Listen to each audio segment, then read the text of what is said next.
Guys, it's finally out. Drumeo finally posted it. Oh my goodness. Oh my goodness. So this has been quite the long time coming. Mike Portnoy finally went to the Drumeo studio. They recorded multiple videos, and me, along with every other Mike Portnoy fan, was wondering, are they going to release the famous series, The First Time Listening To, with Mike Portnoy? And they finally did it. The video is finally out. Now, I have wanted Mike Portnoy to do this series ever since the series came out, and now that it's actually out and it's actually happening, like, I am beyond excited to hear what he has to play. I've not looked at this video. I have not watched it. I saw the thumbnail. I didn't see what song it was. Let's get into it. Let's put up the green screen. Let's put up the brick wall. Let's get into this reaction.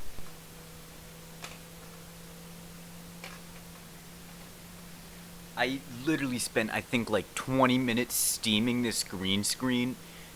So you guys better like this video.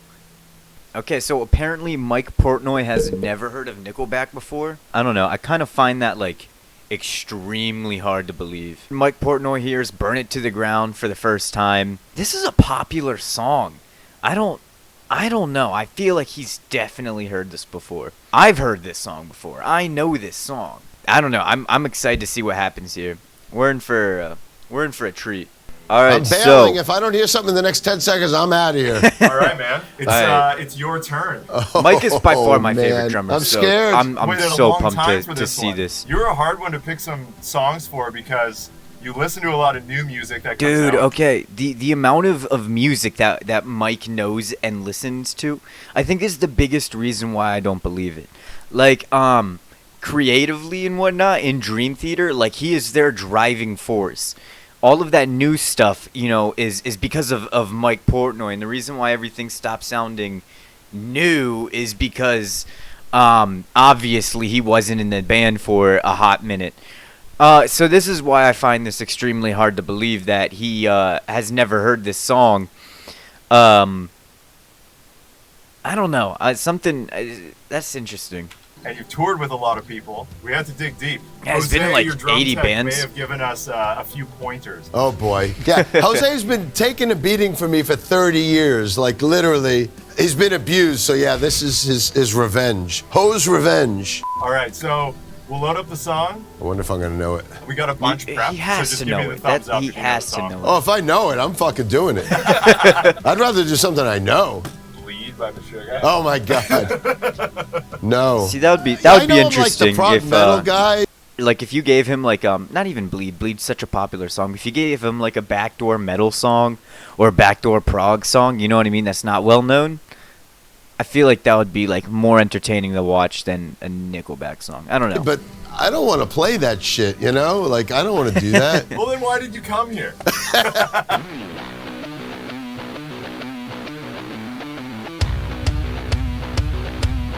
This is way too simple for him. I wonder how much we're gonna jazz this up a little bit, you know.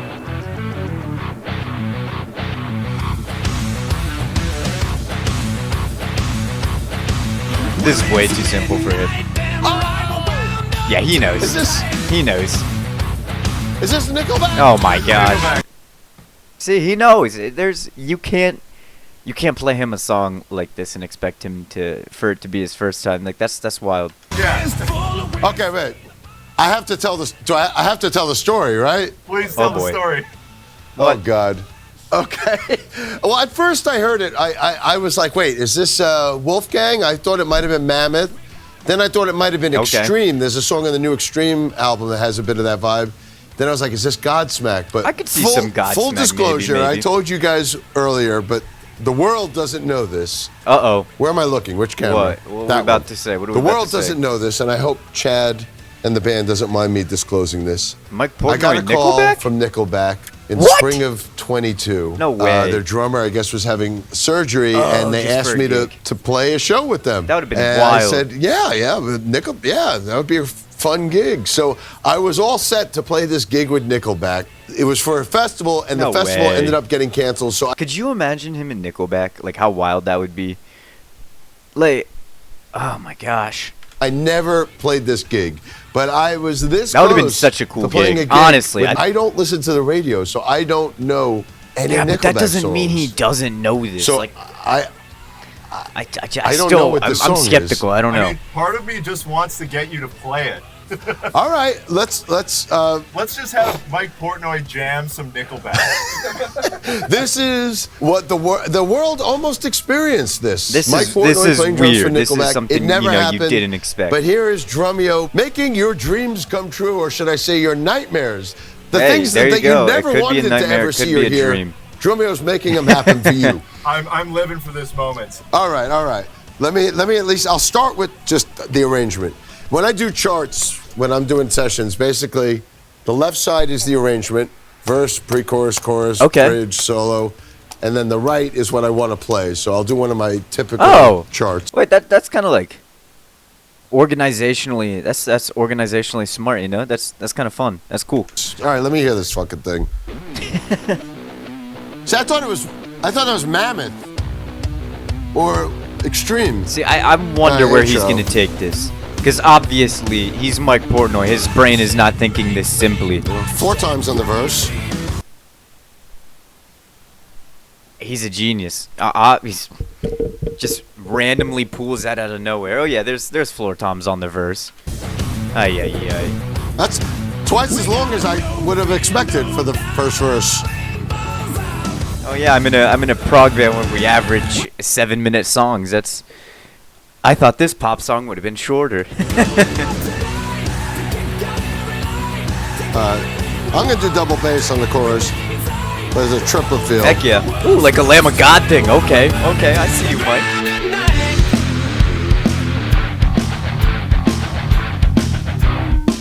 Oh, that's how it ends. Wow. The Listen, death bat on his I was arm? like, I've never heard any of these songs. Maybe.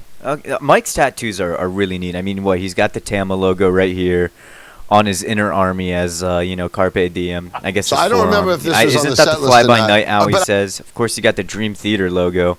He's got like a dragon down here, but it's like a cartoon. He's got, like I said, Fly By Night. I think that he's got New York City. That looked like the Empire State Building back here, and then Flatiron Building. I think I see. He's got a playing card. I know that. He's got the images and words, like the heart with the barbed wire. Actually, I have no idea what it's called. But then we have like music notes and whatnot. But I swear The I'm fire not and the cheating. hearts. It's not like I know the song. I don't. I'll let's give it a whirl. But that ending was abrupt. That was a premature evacuation. It's No, funny, almost too. like pull me under. During COVID, my hair went completely gray as it is now. And then when I got the call to do the Nickelback gig, I ended up dyeing it. I was like, I can't do a gig with Nickelback. I remember that. He dyed his hair and he said something. It was like a tease, like I'm not doing this for like no reason, or like I'm not doing this for, I don't know, but I don't know exactly what he said, but it was something like that. I remember that. Looking like a fat old fucking 50-year-old Santa Claus. Dude, I love Mike. So I ended up coloring my hair. Then the gig got canceled. Never happened. And now here I am going to be looking like a 56-year-old Santa Claus Heck playing yeah. Nickelback. You're back in Dream Theater, so it's all good. That's right. All right, let's All right. give it a shot. Finally, I let's can't do wait it. to They've hear been this. talking First forever. take, We are Mike Portnoy 5, plays 6 minutes into Nickelback. this Oh video. my God! So Thank this you. is I'm so this excited. is what could have been. What could have been. Woo!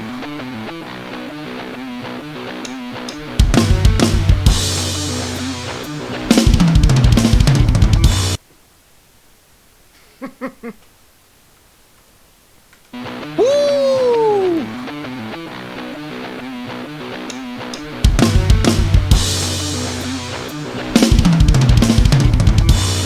Alright, we're playing like that, obviously. Oh my goodness. Dude, already starting out with port noise? Come on, come on, come on.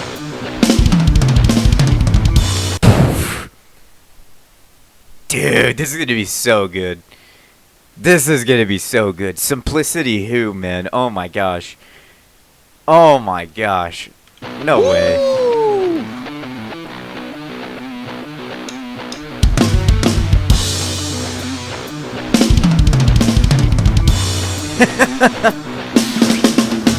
Oh, I love that film. He does that a lot. Alex Bent does that a lot.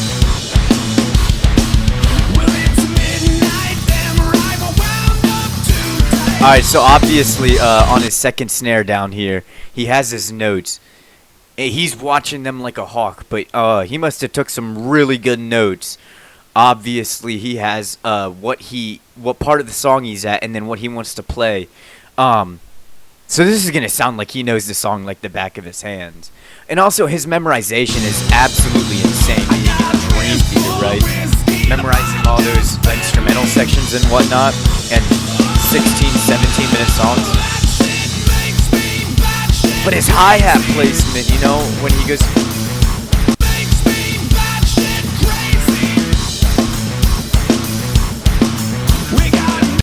He's... What?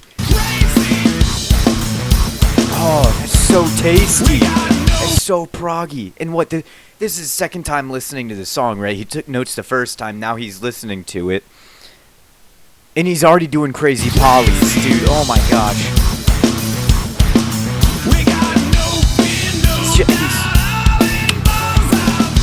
I mean, obviously this isn't the most complex song.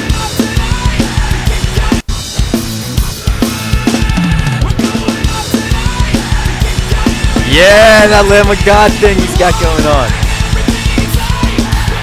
Dude, you know you just mouthed the yes, dude. Oh my gosh. This is crazy. Like, okay. I'm sorry. I have to pause and talk because this is wild. I'm going to go over too much. I'm going to miss too much stuff. Obviously, this is a pretty simple song. And it's pretty easy to memorize it. Like by the second verse, he was like, "Oh, this was already longer than the first verse. Didn't expect that." So I think you know, I think he's got the patterns of the song down. Now it's just the ability for him to actually make up his mind of one, how overboard he wants to go, but two, what he actually like wants to play. You know what I mean?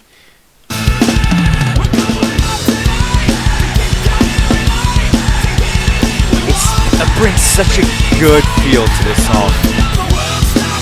And he's doing the up accents on that China.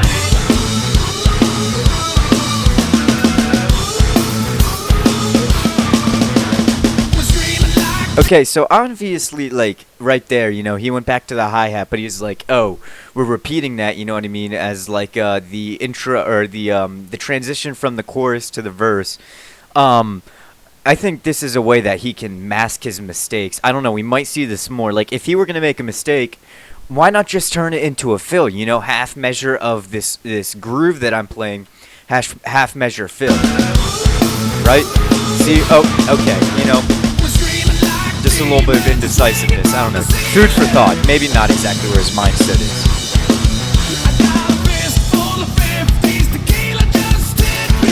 But I mean, going back and forth between like this open hi-hat and this closed hi-hat too, even. The placement everywhere is impeccable, it's crazy.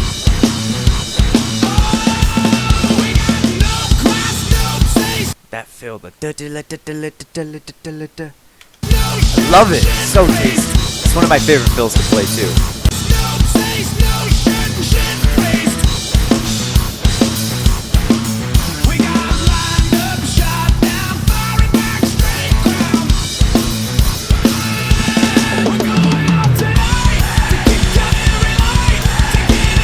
Okay, so the first time, actually, what was he playing in the first chorus? Because this is different. I already forget, but maybe he's just in half. I'm not sure. Yeah, that's what it was. Dude, oh my gosh, but obviously, like, that's just crazy. You know, I wanna do this, and for dramatic effect, we're gonna go, you know, common time, normal time for first chorus, half time for second chorus. Wild. Okay. For the solo, going to the tops. Interesting stylistically.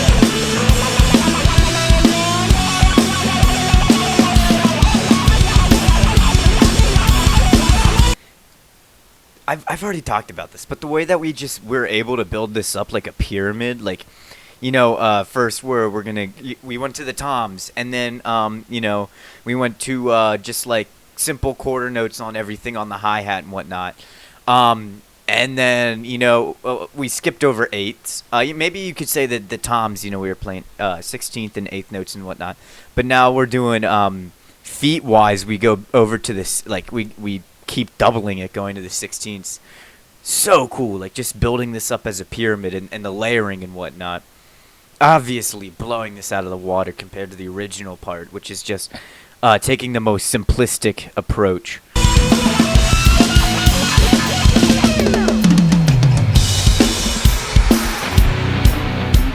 Okay, so obviously we got a little lost there, you know. Ooh, okay, we're doing some Dream Theater stuff now. Doing some like Ministry of Lost Souls instrumental section, like Systematic Chaos type stuff.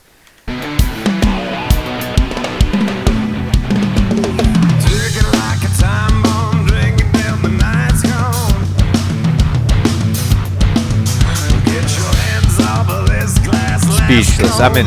This is wild. I'm in awe.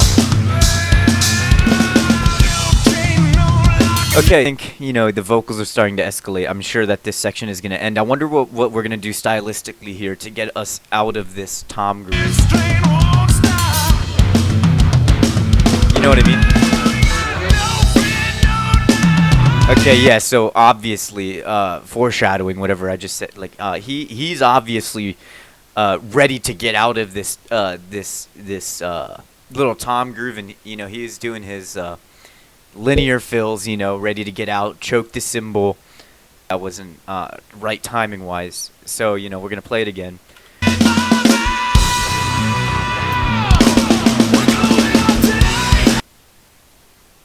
I did not expect that. I wonder if that was a mistake or if that was intentional, because if that were a mistake, that is like the best mistake you could have made, because that just worked out perfectly. What? Okay. Obviously, if there was no guitar there and it was just isolated vocal, beautiful. Intentional, I would even say. But I think that might have been a mistake. But that worked out perfectly. That worked out in his favor. Okay, and we're going back to the chorus one groove on the beat. We're not in halftime. And what I noticed in the second chorus, he was doing the... doing a little bit of a, not like a herta pattern, but like a little bit of a scuff. I like that. I think he was, at least. I don't know.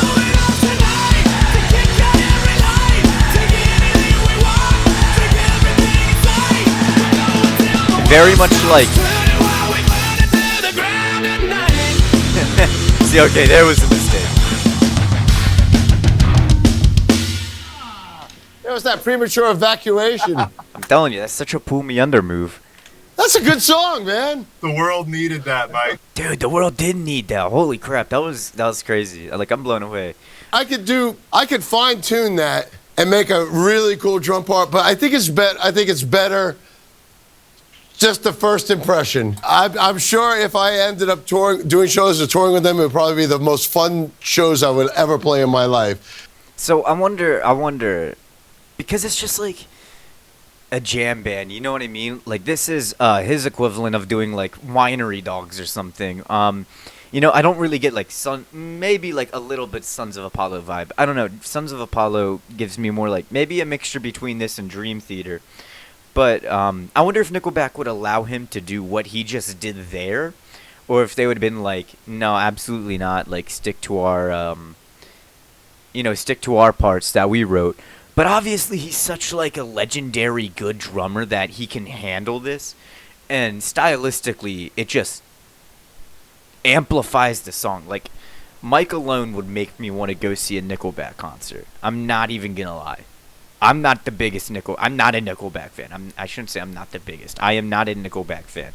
But what I just heard was actually intriguing. You know what I mean? It wasn't tasteless. It was tasty. So yeah, I'm kind of regret that gig didn't happen, but you know what? We got a little taste of what it would have been right here on Drumeo. That's a good tune. What's the name of that song? That was Burn It to the Ground. Burn It to the Ground. By Nickelback with Daniel Adair on drums. Of course. Let's play the original so you can hear the part. Oh, yeah. How off was I?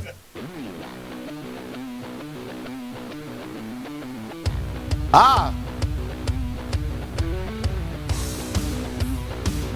Oh, wow. Oh, shoot.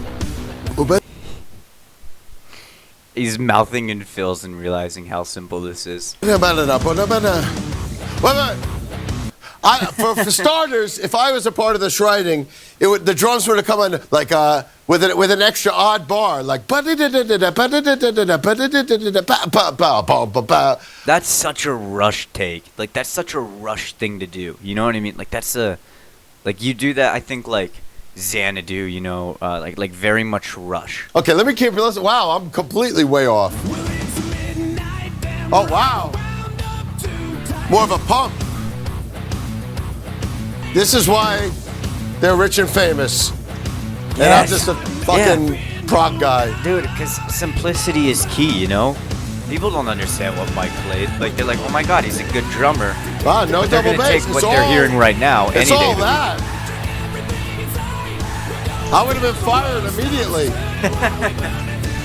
Would have been worth it, though. Come Just on, to hear him do that bass. would have been worth it. It does need double bass.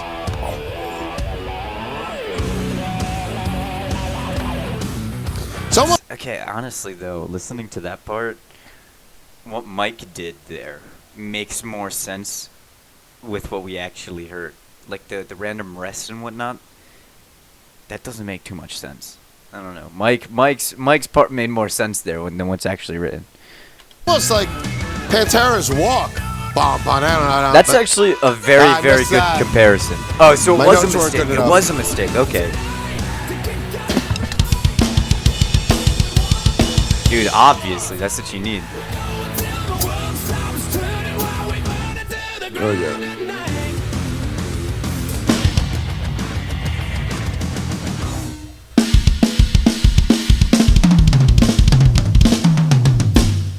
Wow. So if those guys end up seeing this video, they're going to be like, thank God that gig didn't happen. This guy would have fucked up all of our songs. I mean, obvious. Like, I don't know. I think it goes back to would they let him do his own thing, or would they make him, wow, so it was stay like within all the lines of pump and kick drum the whole time. I mean, I kind of dig the double bass, though, in the chorus. Yeah. It's pretty sick. And actually, yeah, I mean, I like that.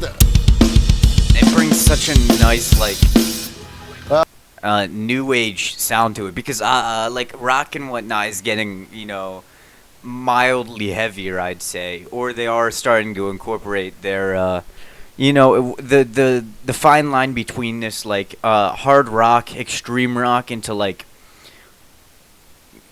groove metal, maybe even like some certain styles of metalcore. This could easily like get blurred just with the style of drums here. And I think that his stylistic approach brings on something more that would be a lot more entertaining to listen to for musicians, maybe not general people who are listening, the general public. That's why they are multi-platinum rock stars, and I'm just a prog metal guy. Dude, one of the best prog metal guys. I don't know. Like, in conclusion, I feel like this was obviously this was a fantastic video, but in some cases, I don't know. It doesn't upset me, but I think we almost got cheated out of a video because clearly he knows Nickelback. Clearly this was a very simple song, and in all fairness, like that one girl who was a pop drummer and they made her play Duality, like she killed it. She did a fantastic job. But like that compared to this, I mean, it doesn't seem fair. I think we need a part 2. I think obviously they need to try a little harder and find like a legitimate song that like he has never heard before. Like get some like a Latin stuff, get his Latin kit back that he did, and maybe make him play like a trap song or something. I don't know. Like, just get the ball rolling here, you know. This was too easy for him. But it was a really, really fun watch. And like they said, this is something that could have happened but never happened. Now we're making it happen style thing. So it was cool to see that. But it wasn't a true, like, hey, my first time hearing this. Like, this is not entirely new to me. And Mike Portnoy is, like, such a seasoned musician where finding something new for him would be a task in itself. But I feel like it would be a worthy task and one that would pay off because it would be extremely entertaining for him to watch. And like the musical knowledge that he has, it would have been really, really cool to see that final, you know, that final playthrough with his stylistic, you know, taste on something he's actually never heard before and his knowledge and whatnot. I'm very, very happy with what we got in the end. Even though I just went through that whole rant, I have been waiting for Mike to be on Drumeo for as long as, like, I've been a Dream Theater fan, because I know they used to do the interviews and whatnot. But I really, really, really like this series, and I wanted him to be on this series ever since they started it. But, like, I think some other cool people to see. I think Mangini would be really fun to see. I think, like, Alex Bent would be really cool to see. I think they may have done Brooks already, Brooks Wackerman. But, like, I don't know, like Art Cruz or something. I know I brought up Lamb of God in this video, but that would be like really neat. You know, I hope you guys enjoyed this. I enjoyed this. Go watch the one I just uploaded about Jordan Rudess. Actually, it's scheduled to come out. And so I think by the time this one comes out, that one will already be out. So there'll be an end screen, you know, for you guys to go watch that one, the one with Jordan Rudess. He hears Jay-Z for the first time. Yeah, other than that, you guys, I hope you enjoyed today's video. I'll see you guys in the next one.